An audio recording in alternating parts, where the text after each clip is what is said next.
The Buddha's no-self teaching is the most profound analysis of the self from among all wisdom traditions. Encountering it may at first feel uncomfortable. What if it turns out we really don't have a self? Our self feels threatened by this prospect. And you see the irony here. The Buddha analyzes personal experience in 5 dimensions. The 5 clinging aggregates, he calls them. These are the most common targets of our clinging to self-identity. Let's go through the aggregates one by one. As we do so, search for your own center of gravity. Search for where you feel yourself to be. The first aggregate is our physical body. It is easy to take the body for a thing, and hence a self. The body has specific dimensions. It remains relatively the same for a relatively long time, and it seems to partake of our every experience. But should you investigate it, you find the body is in a constant state of change. You find it is a web of complex processes you don't even understand, let alone control. It is the result of eons of evolution and carries the features of countless ancestors. In short, your body is not a thing, but a web of relationships, a cluster of causes and conditions. Your body is not yourself. The second clinging aggregate is feeling. Here we identify with the experience of pleasure or displeasure. When dogs bring us pleasure, we think, I am a dog person. When a bad smell brings us displeasure, we think, I hate this smell. We project an I onto the feeling. We rarely reflect that our mom made us a dog lover, or that biology makes us enjoy some smells and hate others. We forget that what brings us pleasure or displeasure is a reflection of our genetics, upbringing, culture, and countless other factors. In short, feeling is not a thing, but a constellation of relationships, the fruit of causes and conditions. Your feeling is not yourself. The third clinging aggregate is cognition. Cognition is the field out of which language grows, and into which language plants its seeds. Cognition is the tendency to classify experience. This is a shape. That is a color. This comprehension of what we perceive can often feel as ourself. But look at this yellow circle. Can you now recognize it as a blue triangle? You can't, because it is, in fact, a yellow circle. Cognition is a reaction of the mind to external stimuli. As such, it is a relationship between the external world and your body-mind.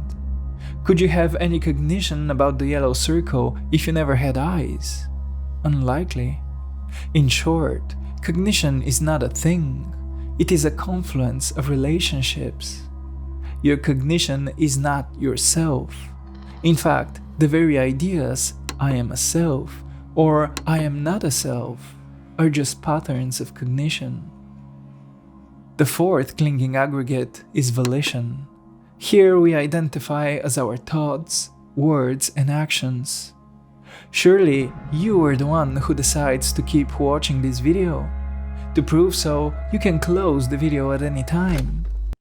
There, you've made an intentional action. You exist, and you are your free will. But consider this. Do you choose what you choose to do? Do you choose what you choose to say and think? Aren't your choices the results of past experiences? Aren't they a reflection of your environment, upbringing, and genetics? If volition was an independent thing, nobody would ever struggle with temptation and addiction. People would just choose to choose what is good for them. But we do not choose what we choose. We simply choose and then search for ourselves in the choice. Hence all the blame and guilt. Rare are those who look for what stands behind the choice. And when they look, They find no self there, but a labyrinth of relationships. They find people's choices are as free as the apple seed's choice to grow into an apple tree. In short, intentional words, thoughts, and actions are a function of the world, just as much as the world is a function of them. Your volition is not yourself. You can watch our video on karma for more. The fifth and final clinging aggregate is consciousness. This is the most stubborn base for self-identity, especially in spiritual circles. Surely, if nothing else is myself, then at least my awareness of experience should be it. But consider this. My dog, Barney, can hear a wide range of sounds I will never be able to hear. And I can see a spectrum of colors he will never be able to see. It is not that Barney's consciousness is different. It is not that this makes him one self and me another. It is simply that our different body-minds allow for different experiences. Consciousness is simply the space in which body-mind and world encounter one another. Consciousness is not a thing, but a property of the world. To identify with your knowing of experience is as absurd as identifying with the space in which you stand.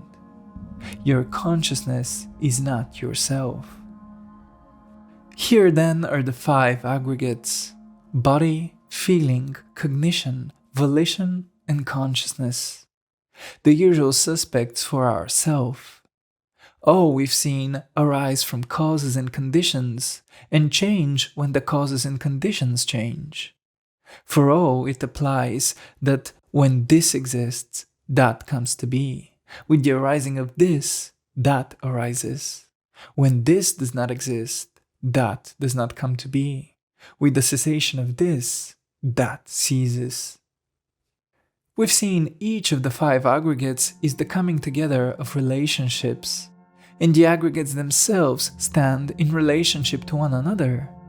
Body affects cognition, cognition affects volition, volition affects feeling, and so on. A fractal of relationships. Zoom in and you see consciousness. Zoom out and you see a person. Zoom out more and you see a planet or a galaxy. But these different things, consciousness, person, planet, galaxy, these are only different scales of one and the same phenomenon. This phenomenon is the cosmic flow of relationships, the stream of cause and effect connecting all of space-time. Thank you for watching. To learn more, check out the full-length video here. And while you're at it, subscribe to the channel for more videos on religion, philosophy and psychology. See you next time.